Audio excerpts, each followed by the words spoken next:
Buenas noches, un placer estar acá con ustedes. Siempre me toca la última de la noche y yo sé que ustedes han trabajado todo el día, están cansados. Trataré de mantenerlos despiertos y que pongan interés en la charla.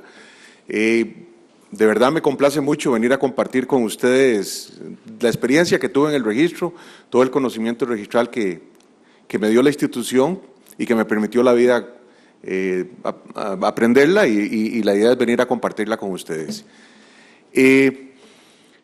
Me corresponde un poco hablar de las medidas cautelares y de el saneamiento, básicamente de ellas, ¿verdad? ¿Cómo lo realizamos? ¿Cómo lo hacemos y por qué se da? Es muy importante el analizar el por qué son las cosas, ¿verdad? Muchas veces en la actividad legal, en la actividad notarial, en la actividad de los señores ingenieros topógrafos, las cosas se han venido haciendo, pero nunca se ha pensado el por qué, cuál es la razón de ser y qué es lo que está sucediendo. Y yo creo que eso es muy importante porque eso nos lleva a entender mucho de las consecuencias y de las medidas que se tienen que tomar. El artículo 1 de la Ley sobre Inscripción de Documentos en el Registro Público establece que el propósito del registro es garantizar la seguridad de los bienes, eso es fundamental. La seguridad jurídica, muchas veces lo hemos dicho, es lo que mantiene en gran medida la democracia y la economía de este país, y eso sin exagerarlo. Y habla un punto muy importante, que es la publicidad de los bienes o derechos inscritos. Recordemos que el registro está ahí y todos los días ustedes como notarios presentan documentos, los topógrafos presentan planos para que se inscriban y son documentos que van a lograr meter información a las bases de datos del registro. Pero lo importante es que esa información que el registro va a inscribir es información que se va a publicitar y es publicidad registral que tiene efectos jurídicos muy fuertes. Entonces ahí es donde tenemos que empezar a entender cuál es la información o cómo tenemos que manejar la información que tiene el registro. Recordemos que existe un principio de fe pública registral, que ya ustedes lo conocen, se ha hablado mucho de él, y lo que habla este principio es que la publicidad del registro se considera cierta. Y se considera cierta porque a raíz de ella o con base en ella se adquieren derechos, nacen derechos. Y eso lo vemos en todos los días. Yo cuando hablo de este tema le digo a la gente, ¿qué hace usted cuando va a comprar una propiedad? Yo voy al registro a sacar una certificación, a ver quién es el dueño y si los datos coinciden. Y cuando va a comprar un carro, igual, con el número de placa me voy y saco una certificación, a ver si tiene gravámenes. ¿Y ustedes creen en toda esa información que se le está dando? Sí, totalmente.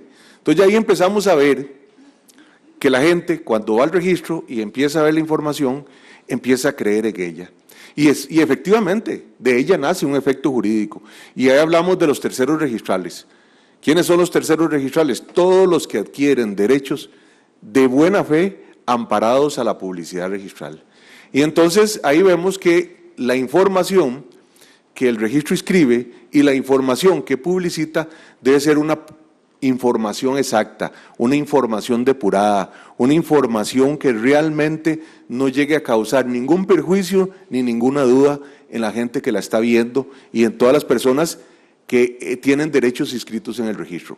Porque el tener el derecho inscrito también nos da la otra parte de la publicidad registral, que es la tranquilidad de tener el derecho inscrito y que sabemos que al estar inscrito es una forma de tener seguridad como tener el dinero en un banco, que ahí sabemos que el registro lo tiene inscrito y que la idea es que nada le pase, ¿verdad? Aunque han pasado cosas y todos lo conocemos, pero la idea es esa. Entonces, partiendo de ese punto, partiendo de lo importante que es que la información que tenga el registro esté totalmente depurada, ¿para qué? Para que se dé una publicidad exacta, para que se dé una publicidad que no cause ningún perjuicio y que la publicidad vaya a crear derechos sanos que es la idea que se tenga el registro para los efectos del comercio, para los efectos sociales, para los efectos de una tranquilidad, para los efectos de una democracia que se pueda sustentar en esta institución. Teniendo claro eso, entonces nos interesa mucho saber que la información que llegue al registro y que la información que tenga el registro esté lo más completa posible y sea cierta realmente, esté depurada. Dice por ahí un voto que es importante mencionar esas dos líneas. Dice que la inscripción registral, en tanto tiene efectos informativos hacia terceros, debe considerarse en un Estado de Derecho parte de los atributos del dominio. O sea, ahí está ratificando todavía la sala en el sentido de que esa publicidad es como un atributo más que tiene el dominio, que tiene el propietario y que realmente se debe hacer valer. Ahora entramos a lo que yo les tengo que hablar sobre las medidas cautelares que se dan en el registro. Y la palabra medida, como la definen, significa prevención, disposición, prevención. Básicamente lo que la vemos es como una prevención, como una advertencia, como una llamada de atención. Es una medida que realmente viene a alertar la situación que se estaría presentando de acuerdo a las situaciones que ahorita vamos a analizar. El objetivo de esta medida es comunicar la existencia de un proceso, de una situación que merece que realmente sea conocida como parte de una publicidad noticia. ¿Por qué? Porque todavía no podemos decir que lo que vayamos a dar en una medida cautelar sea un derecho, como si el derecho que podría estar publicitando el registro cuando dice que X persona es dueña de una propiedad o X persona es dueña de un vehículo. Entonces, realmente aquí es cómo publicitamos, cómo realmente damos a conocer una situación que es importante que sea conocida para los efectos de la adquisición de derechos. Y esto recordémoslo, porque cuando yo les decía a ustedes del tercero registral, les decía algo muy importante, la buena fe. La buena fe. Cuando ya realmente hay una publicidad de noticia y se les está diciendo que hay una situación irregular, ya ahí empezamos a decirle a la persona, usted está bien, usted va a adquirir un derecho, pero sepa la situación en que lo está adquiriendo. Ya del todo no hay una buena fe porque usted sabe cuál es la situación, cuál es la situación y qué es lo que está sucediendo. Y lo importante es que esta medida se presente y se dé mientras dura el proceso, mientras dura la situación, para los efectos de que se dé esa publicidad noticia. El artículo 9 de la misma ley, la ley sobre inscripción de documentos, habla ya de la obligación que tiene el registro de corregir los errores registrales. ¿Cuáles errores registrales? Ya aquí empezamos a ver una primera situación que se puede presentar en la inexactitud registral, en la inexactitud de la publicidad. Y es cuando en el proceso de calificación de un documento o en el proceso de la inscripción de un documento se comete un error registral por parte del funcionario. Y ustedes me imagino que conocen de muchos, han vivido, de que se consignó mal un dato, de que por ahí se escribió la venta pero no se escribió la hipoteca, de que por ahí en aquellos tiempos había una anotación que estaba ahí pendiente y el registrador no se dio cuenta y escribió el documento y la anotación quedó por ahí. Situaciones que se han dado y que son errores, que hablemos errores de buena fe cometidos en el accionar del funcionario público. En esos casos que se dan ese tipo de errores, ahí se dan dos situaciones. Una, la que establece este artículo, que es la obligación del registro de corregir el error.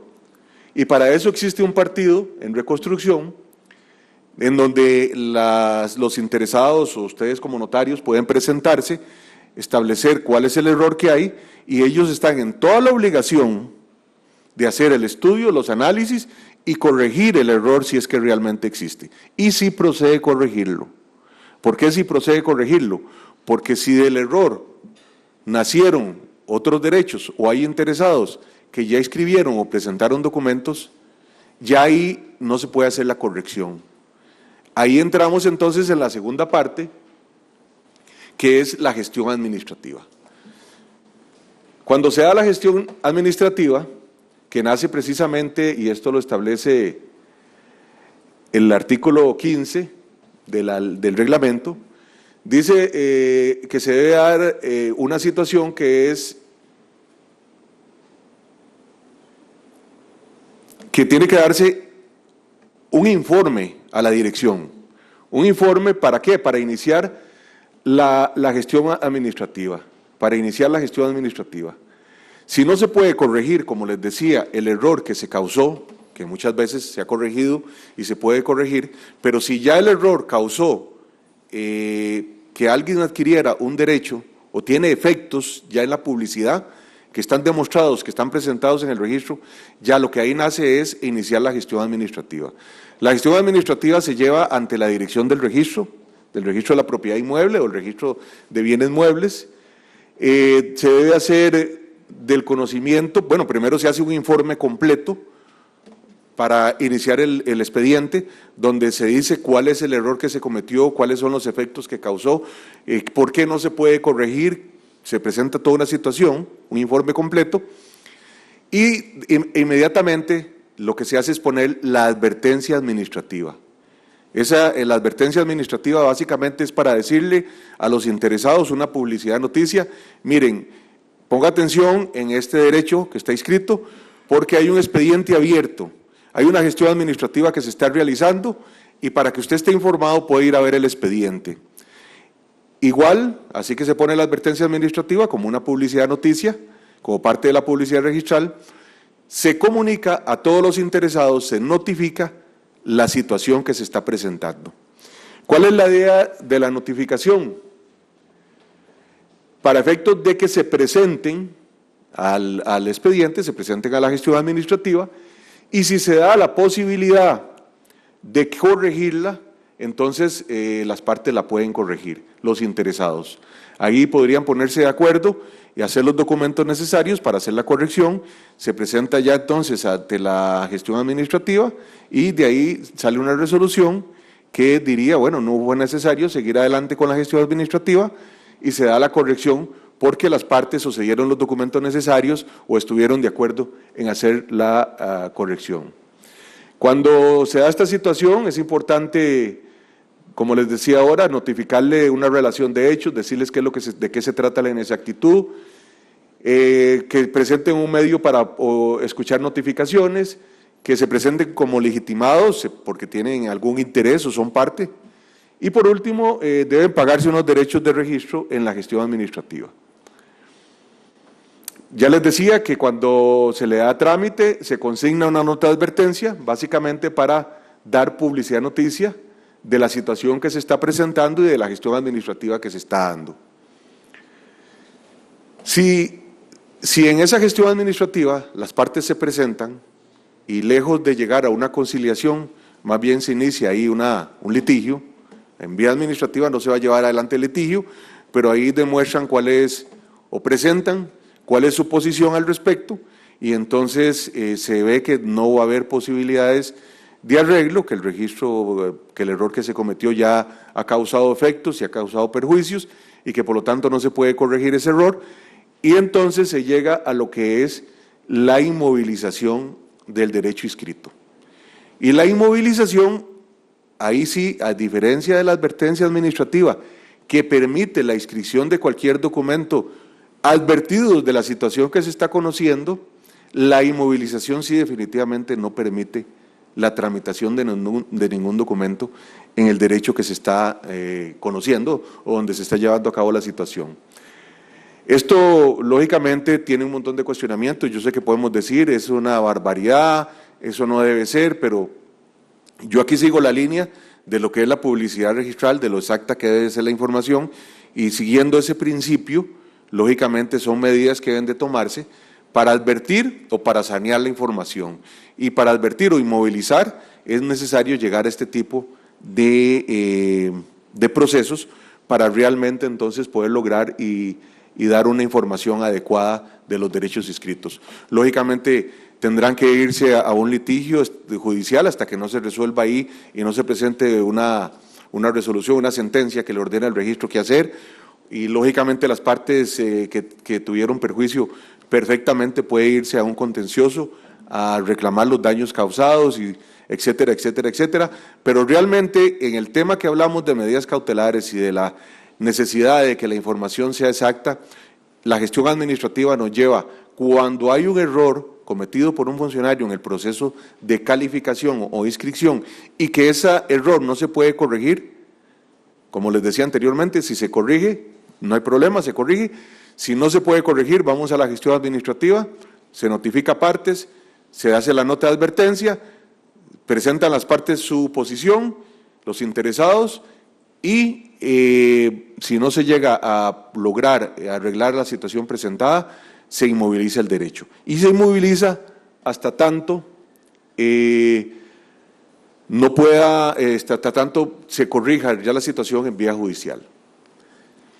Otra situación que se puede presentar, esa medida cautelar y la gestión administrativa, es cuando se da, como les decía, el error del registrador en el proceso de calificación o inscripción. Se puede dar la inexactitud provocada por una situación extrarregistral. Entonces, el registro por muchos años tuvo la posición, que a mí me pareció un poco, con todo el respeto a los compañeros que tenían su forma de pensar, un poco irresponsable, porque siguiendo la línea de una publicidad registral o una información registral exacta, depurada, completa, no podemos pensar de esa forma.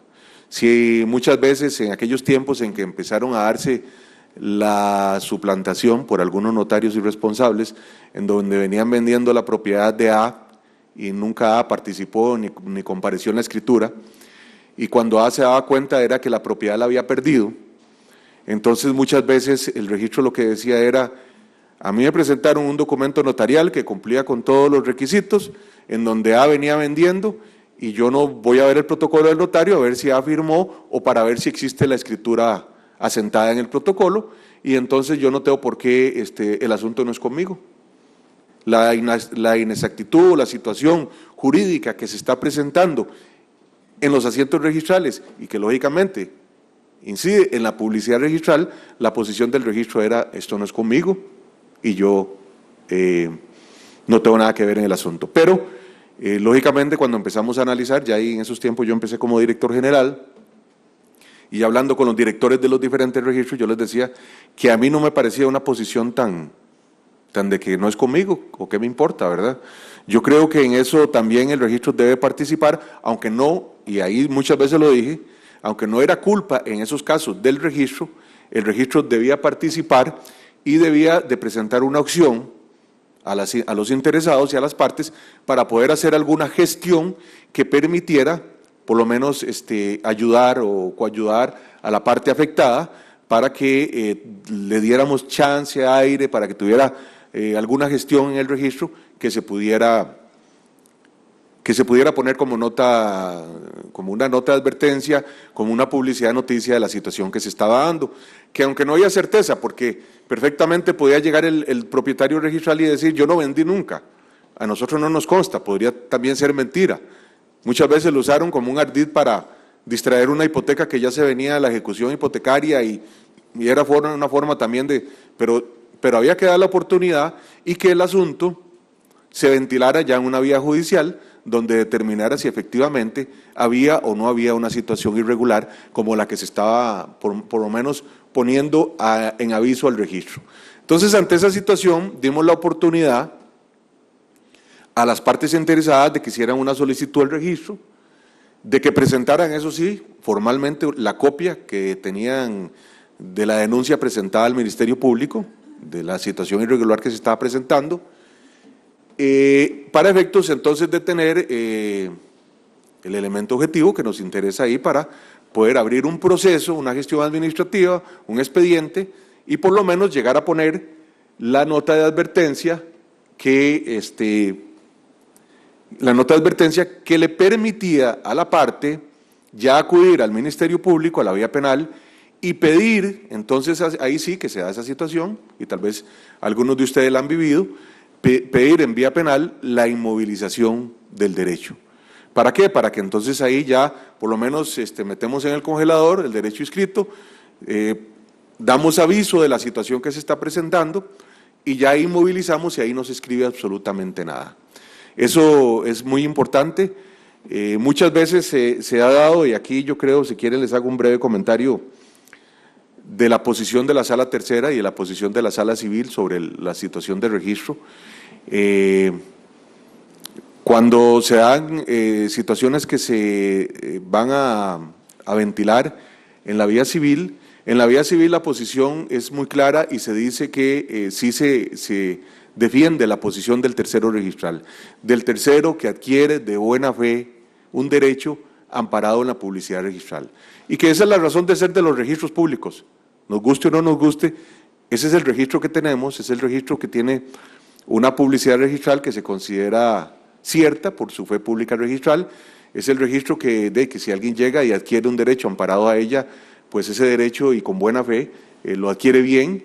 ¿Que hay perjudicados en el camino? Bueno, sí, y tendrán que ver cómo el sistema va a resarcir los daños causados por quien los causó, ¿verdad? Entonces, en esa situación yo sí discrepo mucho de la Sala Tercera, porque la Sala Tercera no le importa el tercero registral que adquiere amparado la publicidad registral de buena fe y sencillamente devuelve el bien a quien fue despojado y lo que ahí pasó para adelante no le importa y entonces esos pobres terceros registrales ven en el registro como algo que entonces ¿para qué sirve, verdad? Pero ese es otro tema, como decía Marcos un rato, de todo un seminario. Esa es la situación que se da. Entonces, para hacer así como en un resumen, las medidas cautelares se dan porque haya habido un error en el proceso de calificación e inscripción, se da la nota de advertencia, se da la gestión administrativa, primero la nota de advertencia, si no hay arreglo, se da la inmovilización del derecho. En el caso de una situación extrarregistral, una inexactitud, entonces el registro permite que abrir la gestión, poner la nota de advertencia y dar la oportunidad para que por medio del Ministerio Público, en vía penal, se mande a inmovilizar el derecho para efectos de que hasta que se resuelva la situación y se mande la sentencia al registro, se haga el arreglo y entonces se quite la inmovilización. Ha habido una gran discusión, ahí esta la dejo planteada, porque se ha hablado que si la inmovilización es perpetua o si la inmovilización tiene un plazo de caducidad o prescripción, como se llame. En eso el registro ha mantenido la posición de que se mantiene hasta que en vía judicial se resuelva el asunto, precisamente porque el derecho existe, está inscrito, y el derecho tiene una inexactitud que en algún momento va a causar problemas y que precisamente para que no se dé un error en la publicidad de ese derecho, entonces se mantiene hasta tanto. Ha sido cuestionado en vía constitucional, la Sala ha mantenido la posición de que sí debe mantenerse la inmovilización por el derecho que está ahí en una situación anormal, inexacta, irregular y que realmente debe, hasta que no se corrija la situación, no podrá quitarse la inmovilización. Ahora, corrí un poquillo porque quería llegar a este tema que me interesa mucho y es el tema de la formación del catastro y del registro. Marcos ahora nos explicaba puntos muy importantes y también nos dio toda una lección de lo que es el catastro y de lo que ha pasado con los planos. La situación es muy simple y yo creo que Marcos y yo coincidimos en esto. El catastro, voy a hablar de a partir del 81 para adelante, con la nueva ley del catastro nacional. El catastro se dedicó a escribir planos, pero se dedicó a escribir planos sin tener ninguna base cartográfica. Y ustedes me preguntarán, bueno, ¿qué es una base cartográfica? Yo siempre trato de explicarlo, porque aquí somos abogados y notarios, yo creo la gran mayoría, y entonces no entendemos mucho de esto, pero es muy fácil. La base cartográfica es lo que es para un rompecabezas, la base del rompecabezas. Y ustedes tienen todas las piezas. Y ustedes empiezan a montar las piezas de acuerdo a la base y a la formación que tiene la base. Lógicamente, si hacemos un rompecabezas sin base nos cuesta mucho más, es más difícil, es complicadísimo. Y esa base cartográfica nace en la formación de un catastro. Una cosa es un catastro, como bien lo define la ley, y otra cosa es los planos. ¿Qué es un plano? ¿O qué llegó a ser un plano después del 81, cuando en la ley de catastro, hasta que le metimos mano al hacer el catastro realmente? El plano era la identificación gráfica del inmueble, pero el plano se inscribía bajo otros elementos en el catastro y por el otro lado en el registro se inscribían las propiedades. Entonces, ahí fue cuando en plan de burla se dijo que este país, si sumábamos todos los planos que habían, no sé qué tamaño era. Y precisamente fue por eso, porque los planos no tenían una regulación. Por ejemplo, había una finca que tenía 5 planos inscritos. Y usted le preguntaba a ellos, bueno, y de esos 5, ¿cuál es el plano que es el actual, el vigente? ¿Los 5? No, ¿cómo van a ser los 5? Si usamos la lógica, yo diría que el más nuevo, usando la lógica. Pero no puedo tomar el cuarto, ni el tercero, ni el segundo. O sea, y si esa es la inscripción física del inmueble, yo la tengo que tomar como cierta. Pero eso causó un montón de problemas, porque mucha gente creía que el que tenía un plano y decía el nombre, quién era el propietario, eso era santa palabra. Y entonces hubo gente que con planos y con el nombre ahí del propietario hizo barbaridades, pero barbaridades. Entonces, ahí nace la necesidad de formar el catastro. El catastro, ¿y cómo se empezó a formar en Costa Rica? Se empieza a hacer a partir de una ortofoto, se toma foto del todo el territorio nacional, lo que explicaba Marco ahora. ¿Qué va a salir de la ortofoto? La realidad. Entonces, ustedes ven, los que hemos entrado a Google Maps y empezamos ahí a andar navegando, nos damos cuenta y vemos todas las propiedades y se ven las cercas, ¿verdad? Y se ven los techos y se ven un montón de cosas. Bueno, la ortofoto es algo muy parecido a eso, pero con mucho mayor exactitud. Es una foto tomada a una mejor calidad, a una escala mayor, a una escala que da un gran nivel de detalle, y tal vez ahora Marco me puede ayudar ahí técnicamente a hablar de escalas y todas estas cosas. Pero entonces, con base en esta fotografía, se hace una cartografía. La cartografía tiene otros elementos y se hace todo, es coger el Costa Rica, tomarle foto completa y hacer una cartografía de Costa Rica. ¿Qué es lo que pasa en la cartografía? En la cartografía es como hacer un dibujo de la ortofoto, en donde empiezan a señalarse las supuestas propiedades que me salieron de la foto. Entonces ahí, claro, todo esto con una exactitud, con una técnica completísima. Cuando se tiene la cartografía de Costa Rica, que no existía nunca, y si existió fue por los años 60, que era en papel, que eran hojas larguísimas y toda la cosa, y era hecha en papel. Y entonces, a partir de los años del 2000, se empieza con el proyecto del catastro, a tomar la fotografía aérea, a hacer cartografía y a mantener actualizada, porque la cartografía y la fotografía aproximadamente cada 5, 6, 7 años se desactualiza y hay que estarla renovando. Con base en esa cartografía, en donde ya tenemos todo un plano del país, con los pedacitos de propiedades ahí dibujados, ¿qué salieron de la foto? Ojo, no se los inventó nadie, es la realidad física que existe en el terreno. Entonces, con base en eso, se hace un proceso de levantamiento catastral. Pero antes de hacer el proceso de levantamiento catastral, que se hace por distrito, se toman los planos del distrito y las propiedades del distrito con la cartografía y se empieza a ir al campo a revisar propiedad por propiedad para que en la cartografía ya quede debidamente definida la propiedad con el plano, número de finca y con una revisión real en la propiedad de los linderos y de las cercas que existen. Por eso una pregunta que decía un compañero hace un rato, que ¿cuál es la medida? Bueno, aquí nos dan 3 medidas, es cierto. Nos dan la medida del plano, nos dan la medida del registro y nos da la medida real, cuando se hicieron el recorrido de linderos y de la cartografía sale una medida real. Entonces, ¿a cuál medida le creemos? A la que tenemos bajo las cercas. Todos tenemos una casa y tenemos tapias y tenemos cercas. No necesariamente el plano de esa casa que tenemos, cuando alguien llegue a medir eso que tenemos ahí, va a ser lo mismo. Ni lo que dice el registro va a ser lo mismo. Entonces, la idea es que tenemos que conciliar a que los 3 den una sola medida, una medida igual. Por eso es que entonces se le dice, ok, ya se hizo el levantamiento. Uno de los puntos, como decía, que por ahí los tengo, ahorita los vamos a ver, los 11 puntos de la discordia, es diferente medida. Ok, es diferente medida, es que es la realidad, o sea, no podemos esconderla.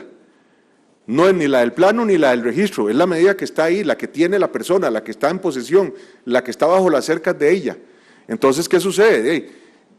Ahí sí ha entrado algo que yo no comparto, y Marco tiene razón. Cuando leyó el artículo 30 dice, toda propiedad debe tener su plano catastrado. Entonces, si ya tenemos cartografía y estamos elaborando un mapa catastral, debemos creerle al mapa catastral. Porque yo voy a obligar al interesado a que vaya a hacerme un plano que va a coincidir con el mapa catastral para poder inscribirlo y meterlo dentro del mapa catastral. Es un poquito ilógico. Yo creo que aquí empezamos con el tema del nuevo catastro, con el tema del nuevo registro inmobiliario. Hay que también empezar a hacer un cambio cultural. Y eso yo lo he hablado mucho con los compañeros ingenieros topógrafos, igual con los notarios. Siempre he defendido la actuación de los dos, de los gremios.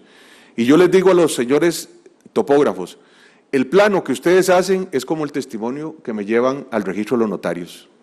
Es un documento que me sirve para actualizar la información, lógicamente sometido a calificación, con requisitos legales, de forma, de fondo, con aspectos ya que están definidos, igual el plano. Son documentos que me sirven para actualizar la base de datos que yo tengo, la información. Y lógicamente el topógrafo tendrá que seguir trabajando y tendrá que seguir haciendo planos y tendrá que hacer propuestas, no planos ya, porque el plano deja de ser cuando tengamos una zona ya catastrada, el plano deja de ser la identificación gráfica del inmueble, pasa a ser el mapa catastral, porque el mapa catastral es lo más exacto. El mapa catastral nos va a decir ¿cuáles son los linderos? ¿Qué fincas están a la par? ¿Dónde? ¿Por dónde? Ustedes por ahí también preguntaban ahora, ¿y cómo le llego a la finca? ¿Cómo hacemos cuando entramos a Google Maps? Nos ubicamos por una calle, por la pulpería, por la esquina, por la rotonda, y de ahí empezamos a recorrernos hasta que llegamos a la propiedad.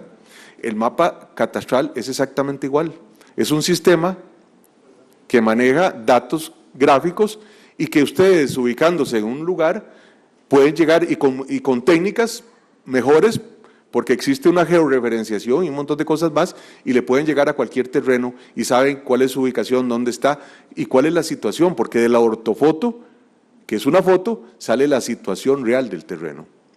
Entonces, en ese proceso que les explicaba, que se coge distrito por distrito, la información de catastro, la información del registro y la cartografía del distrito, se van a hacer el levantamiento, que es la empresa contratada va y hace un recorrido finca por finca, con un expediente de cada una de las fincas completo y lo trae al registro, donde se hace una validación de la información que viene de ese levantamiento.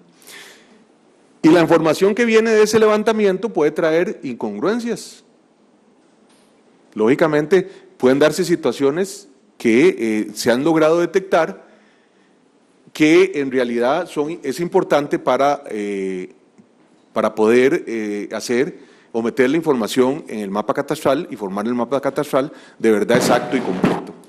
Entonces, bueno, aquí está este artículo que es muy importante porque el dominio público son propiedades que realmente las calles que se dan de una urbanización, los parques que se dan de la urbanización, etcétera, son parte del dominio público, son parte del Estado y son terrenos sobre los cuales no puede existir ninguna inscripción sobre ellos, ni pueden darse situaciones irregulares en ellas. Entonces, ¿de dónde sale el aviso catastral? Ok, les explicaba que del mapa catastral que estamos formando, en donde ya tengo la cartografía, y tengo la información de los planos y tengo la información del registro, yo llego entonces a hacer un recorrido propiedad por propiedad. El técnico recorre los linderos, ve que estén iguales al plano, etcétera, etcétera, y se dan situaciones entonces que se encuentran y vienen en el expediente que el otro grupo de validación, que es el que está metiendo la información ya en el mapa catastral, detecta. ¿Y cuáles son? Esas son inconsistencias. En la 01, predio sin información catastral ni registral. Eso es cuando la situación ideal, encontramos una propiedad que ni está inscrita en el registro ni tiene plano, o sea, está para hacerle la cerca y meterse. O sea, es la propiedad que no está inscrita, ni tiene poseedor, ni tiene nada. Son muy pocas, pero existen. Entonces, esa es la situación de una propiedad que no tiene ni siquiera, que no es de nadie, no tiene planos y ni siquiera está poseída.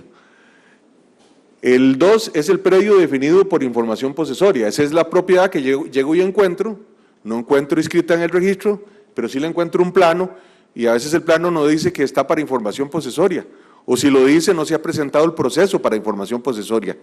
Entonces, a ese también se le pone el 02. El 03 es una finca que no tiene plano catastrado relacionado.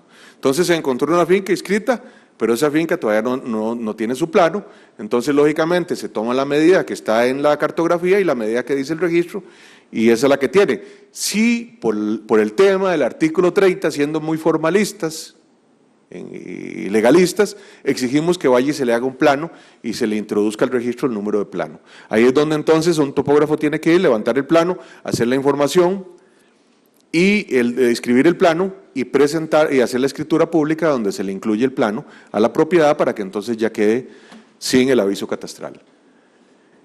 La que explicaba ahora, el 04, es la diferencia por exceso de área, que eso se da realmente, sí, y se da. ¿Por qué? Porque el plano fue levantado mal, porque la finca se le indicó una medida, en aquellos tiempos se compró y no existían planos, y el señor le vendió 500 metros, pero cuando llegaron hicieron el plano daba una medida diferente, y todos sabemos y conocemos el artículo 13 de la Ley de Informaciones Posesorias. Ese artículo es muy claro y dice cómo se hacen las rectificaciones de medida cuando son mayores, cuando la medida que tiene la propiedad es mayor a la que dice el registro. Existe esa ley y con base en esa ley es que se hace esa rectificación de medida. El artículo 20 de la Ley de Catastro permite que en el zona catastral se pueda aumentar un 10% cuando hay diferencia, sin necesidad de mencionar el artículo 13 de la Ley de Informaciones Posesorias. Entonces tengan eso por ahí. Cuando ustedes encuentren que entre el plano y la propiedad en zona catastral hay una diferencia de un 10%, ustedes hacen de una vez, basándose en ese artículo, solicitan la rectificación de medida y entonces igualan la medida. Pero en algunos casos sí es necesario o aplicar el artículo 13 o hacer un plano nuevo cuando es en casos de medidas que disminuyen para efectos de poner la medida ya de acuerdo al plano, al mapa catastral y al registro. El 5 es cuando hay discrepancias en el asiento registral, cuando el asiento registral tiene diferentes información a la que realmente da el plano y a la que está en la propiedad. Eso no es tan serio. El 06 es cuando hay sobreposición de finca o traslape. Aquí hay una situación diferente, ¿verdad? Cuando hay sobreposición, definitivamente ahí se abre la gestión administrativa, porque no pueden existir 2 o 3 fincas iguales. En un terreno, entonces tenemos 3 fincas inscritas, no puede ser. Entonces ahí sí se abre la gestión administrativa, se le dice a los 3 o 4 propietarios que están en el registro, esta finca está repetida y por favor, gestión administrativa y se inmoviliza. O cancelen o pónganse de acuerdo, pero solo una tiene que quedar, ¿y cuál es? Es así. Cuando hay traslape, no. En el traslape muchas veces un plano queda como el que estaba ahora en el dibujito, que se da una situación como esa. En ese traslape, nada más el registro lo que dice es que tal vez en el mapa catastral, vean lo irónico, ¿verdad? En el mapa catastral las cercas están bien definidas y las 2 partes felices con sus partes, pero ahí resulta que al montar los 2 planos uno se monta por otro y ahí se da la situación de que hay un traslape. Ahí lo que cabe es que las partes se pongan de acuerdo y digan que no, que la cerca es la que está y que la toman como cierta, ¿verdad? Ese es el traslape que en esos casos se pone el aviso catastral. El 07, sobreposición física de finca en bienes públicos. Ese es otro que va directo a gestión administrativa. Por el tema de que es un bien público, ninguna finca puede estar sobre bien público. Eso pasa mucho en las urbanizaciones, con las calles, con los parques, donde montaron un lote encima de esto y ahí sí definitivamente el registro va a gestión administrativa, se notifica partes, se advertencia y va a inmovilización hasta que se pongan de acuerdo y arreglen la situación. El 08, fincas con el mismo plano, se ha detectado, en alguna ocasión me contaba Óscar, el director de inmuebles, que encontró como 12 lotes con el mismo número de plano y que efectivamente los 12 lotes eran 12 lotes que existían. Y lo irónico es que hasta los 12 planos estaban inscritos, pero el notario que hizo las segregaciones fue poniéndole, como las hizo por separado, fue poniendo el mismo plano, y en aquellos tiempos no habían controles o cruces entre registro y catastro, y se inscribieron de esa forma, pero lógicamente después sencillamente una escritura pública donde se comparecen las partes y se dan los números de planos correctos a cada finca y se arregló la situación. El 09, finca inscrita en otro distrito, muchas veces se encuentran fincas inscritas en otro cantón, eso pasa. Entonces, en esos casos sí tiene que corregirse el plano, hacerse plano nuevo, donde diga cuál es la situación, de acuerdo a la situación real, de acuerdo a la nueva división territorial administrativa, y debe hacerse la corrección correspondiente. El 10, finca no encontrada, no ubicada, no se encontró la finca, existió en el catastro, por ahí está el plano, pero cuando llegaron a la realidad, never finca, ¿verdad? Entonces, en esos casos también, de una vez se le pone casi una inmovilización, esta finca no existe en la realidad. Y el 11 es una incompatibilidad con la realidad física cuando hay información diferente. Realmente, en los casos del 06, cuando hay un traslape, una sobreposición sobre otra finca completa, que hay dos fincas inscritas con la misma descripción, o en el caso que una finca que está sobre fincas de dominio público, son los casos que realmente se lleva a inmovilización. Los demás casos, básicamente lo que se dicta es una resolución y se pone el aviso catastral. En esos casos, ustedes como notarios y sobre todo los bancos, en muchas ocasiones llegan a solicitar un crédito y se encuentran situaciones de estas. Bueno, pues ahí tienen que participar entre ustedes como notarios y un ingeniero topógrafo para que hagan la corrección, logren levantar el aviso catastral y entonces ahí sí pueda entrar la propiedad a ser valorada para los efectos de dar un crédito sobre ella como garantía hipotecaria. O cuando un cliente de una propiedad que tiene aviso catastral, pues ver cuál es de la situación de estos 11 que están por ahí y buscar a un topógrafo, casi que siempre tiene que ser en trabajo conjunto, para que en algunos casos se ganan eso como ingenieros y abogados, ¿verdad? Pero la gran mayoría tienen que trabajar en conjunto para efectos de poder solucionar el problema y entonces sanear en el registro la información. A mí me parece, y en esto un comentario, yo creo que Marco, porque hemos trabajado mucho juntos en todo este tema, ahora los últimos años que yo estuve en el registro y que me metí duro en este proyecto, porque es un proyectazo, de verdad que si ustedes logran ver un certificado catastral o logran ver el sistema del mapa catastral, da una seguridad tremenda. Ustedes imagínense el registro durante no sé cuántos años, el catastro, escribiendo planos sin comparar con nada, planos sobre planos y planos y planos, y lo que llegaba a decir el topógrafo, y más bien la situación que tenemos actual no es tan desastrosa, gracias a los ingenieros topógrafos honrados que hicieron el trabajo bien hecho. Pero ¿cuántos se encontraron en el catastro que no había plano y traían otro, hacían uno nuevo, o no, mira, nos calentemos la cabeza, escribamos otro por allá, o le cambiaban la referencia, ya no decía que era 200 metros de la esquina, sino a no sé cuánto, o lo llevaban a otro cantón, a otro distrito, situaciones de esas. ¿Por qué? Porque no había contra qué valorar. Y realmente, si vemos la ley del catastro, la obligación del catastro siempre fue hacer un catastro.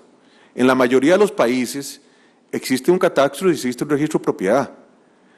Lógicamente, cuando empezamos a analizar que por qué cada uno por separado, si hacemos una información completa de los dos, es una información valiosísima, porque es una información muy completa.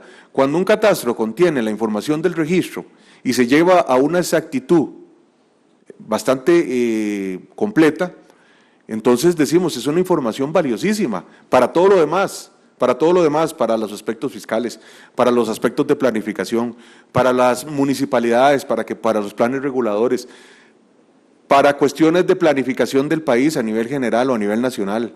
Entonces vemos que un mapa catastral de este tipo, y aparte, para los efectos que a nosotros nos interesa, sobre todo, la seguridad jurídica que nos da. Cuando usted llega a ver una propiedad que tiene un plano que coincide plenamente con lo que dice el registro y con lo que dice el mapa catastral, y que te da la información casi en una foto diciéndote cuáles son las propiedades que están a la par, los números de finca y la situación de ellas. Ya no Juan Varela, y todo el mundo decía, pero ¿quién era Juan Varela? Ya ese señor hace 100 años se murió y nadie sabe por qué hoy todavía sigue siendo como un lindero de la propiedad. No, ya se empieza a dar información muy completa. Cuando se va a escribir un plano, el plano, pues les decía, ¿acaso yo les preguntaba y les decía a los señores topógrafos que a veces, por eso les decía que es un cambio de cultura, ¿acaso el testimonio es el título de propiedad? Porque el plano tiene que ser la descripción gráfica del inmueble. El plano es un documento valiosísimo que le da una propuesta al catastro para modificar el mapa catastral, como es el testimonio, el documento que se lleva al registro, para también su análisis y modificar la base de datos del registro. Pero una vez que está inscrito, queda el rastro de cuál fue el documento que se presentó, etcétera, etcétera, y se le devuelve al interesado, igual con el plano catastrado. Y en el registro queda constando entonces en una base de datos muy completa, muy actualizada y precisamente con documentos valiosos que tienen fe pública, porque así hay que entenderlo. Yo creo que el registro no puede trabajar solo. El registro necesita de los ingenieros topógrafos por el lado de catastro y de los señores notarios. Y son valiosísimos, y por eso tratamos de que ustedes manejen mucha información, de que la manejen bien, y sobre todo los valores éticos y morales que deben de tener para hacer las cosas correctamente como notarios. Y gracias a Dios tenemos una gran mayoría de notarios en este país que son excelentes y que han ayudado mucho a la formación del registro y del catastro. Por ahí la necesidad de la conciliación jurídica, que está en el reglamento de organización del registro inmobiliario, la necesidad de que haya una conciliación jurídico-catastral, que debe ser una actividad permanente, viva, que donde debemos tener siempre un mapa catastral actualizado, donde debemos tener siempre una ortofoto actualizada y donde los documentos que día a día se inscriben realmente sean documentos que nos llevan a actualizar la información de una forma veraz, exacta, y que no haya ninguna duda en esa información. De eso es lo que se trata este tema, de eso es lo que se trata, la importancia de que la publicidad siempre sea exacta y que entonces debemos de trabajar mucho, tanto los que están en el registro, como los que estamos afuera, como los profesionales, para que esa información cada vez esté más depurada, sea más exacta y dé mayor seguridad jurídica en este país. Ha sido un placer estar con ustedes, buenas noches. Si tienen preguntas, para servirles. Ahora sí, vamos con las preguntas. Vamos a aceptar 5 preguntas.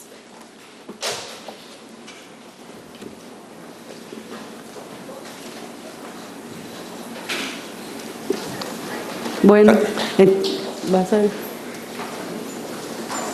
¿Nadie más? Allá. El señor.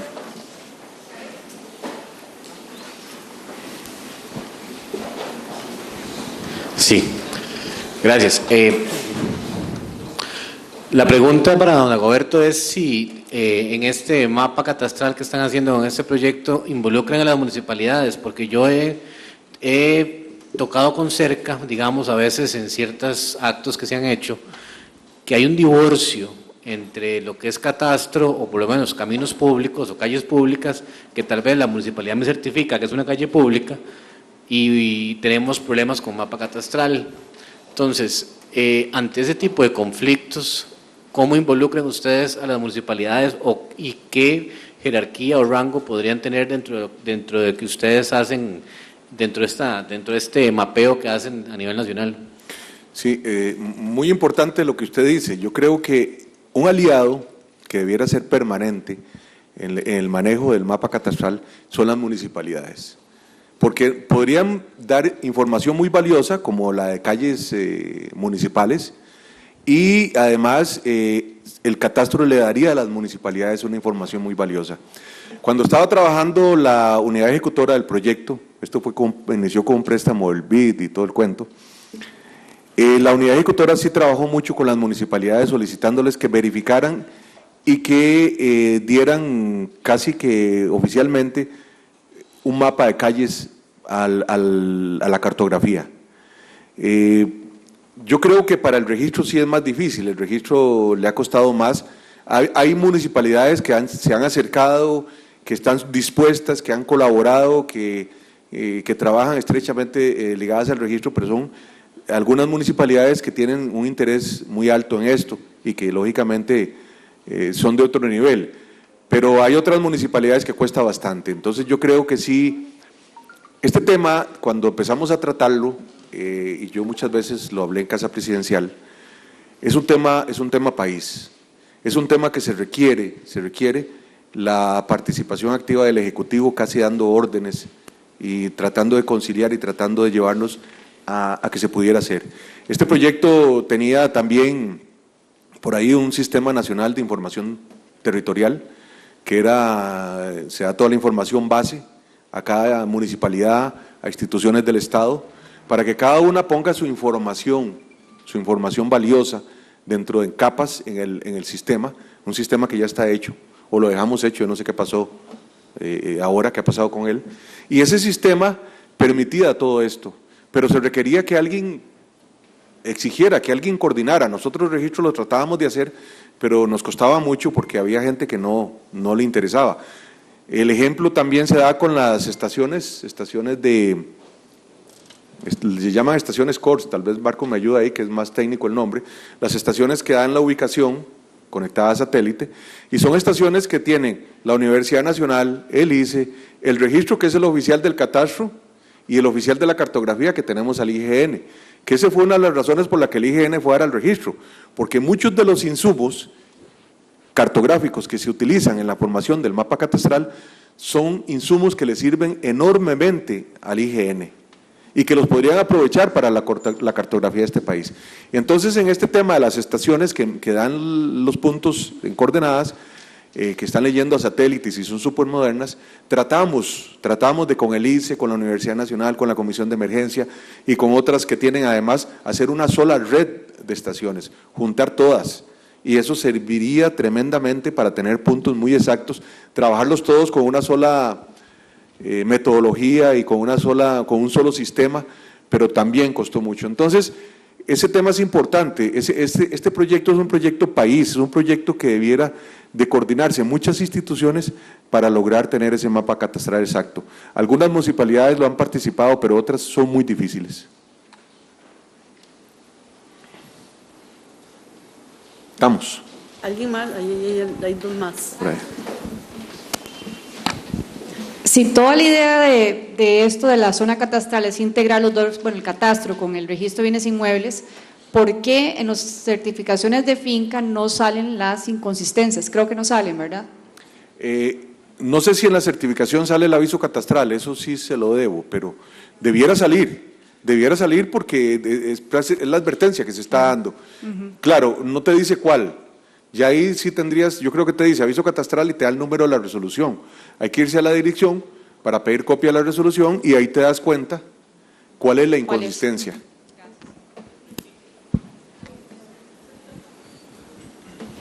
Sí. Buenas noches, don Dagoberto y don Carlos y la licenciada.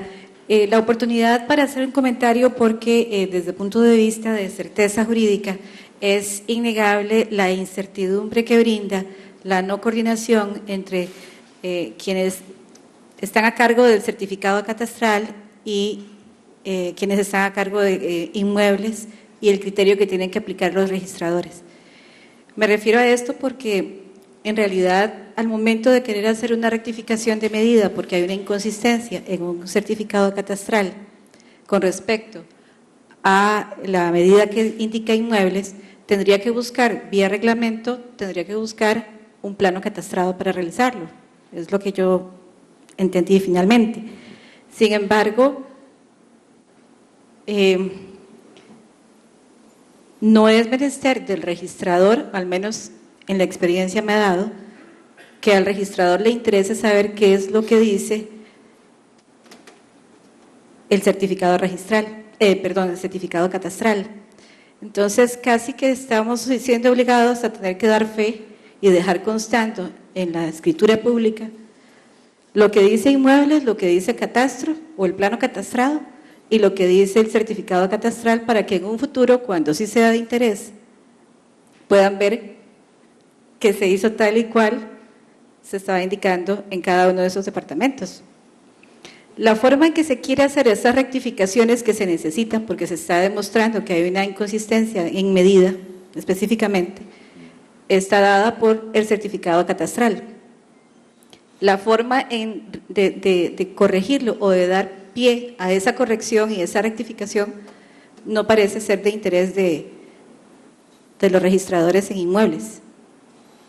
Sí, es una lástima. Yo creo que si se está trabajando en un proyecto de este tipo y donde hay información nueva, como esta que estamos viendo, yo creo que se le debiera dar la capacitación necesaria a los registradores, precisamente para, bueno, sobre todo a los que atienden las consultas, para que efectivamente puedan asesorar debidamente a los interesados en el tema de los avisos catastrales, para que hayan, yo no lo veo tan difícil, vea que ahora lo explicamos así rápidamente, y yo creo que si sacáramos un poquito más de tiempo, así como cada uno por uno, podríamos llegar a tener una nota fácil de cuál es la solución que hay que hacer y cómo hay que hacerla en cada caso. Yo creo que es poner un poquito más de voluntad, capacitar más a los que dan información, a los registradores, y que se informe también. A mí me parece en estos temas fundamental capacitar a los topógrafos y capacitar a los notarios. Yo creo que es un tema que debemos trabajar siempre, o deben trabajar las personas que están en la institución, las personas que manejan a los dos gremios. Porque, como les decía hace un rato, las cosas aquí no pueden andar cada uno por su lado y con mala información, porque eso es lo peor, ¿verdad? Que muchas veces la información no es la correcta, entonces se empiezan a hacer, con todo el respeto, bolas, y que se empieza a manejar otro tipo de información que no es la correcta y más bien le hace daño al proyecto. Yo creo que lejos de hacerle daño al proyecto, lo más sensato, lo más sabio es poder capacitar correctamente, es poder dar información correctamente, es poder este tipo de tablas ponerlas para que ustedes las tengan acceso a ellas y también cómo se corrige en cada caso. Y hasta se puede haber ahí una interacción, sobre todo ahora que existe la internet, es facilísimo, una interacción en donde consulten, se diga, las dudas vayan quedando, las preguntas frecuentes, y así la gente vaya leyendo y se vaya alimentando y vaya conociendo y capacitándose de este tema. Yo creo que es fundamental eso, y me parece que vale el llamado ahí a la gente, si no se ha dado, pues que se dé la capacitación, y a los que manejan los gremios, yo creo que la parte notarial debiera interesarse más en acercarse a una mejor capacitación, no una charla que tengo que darla rápidamente y toda la cosa, pero que ya una capacitación más fuerte, más exacta, más completa, de parte del colegio para los ingenieros y de parte de acá para los profesionales en este tema. Bueno. Muchas gracias. Muchas gracias, Dagoberto.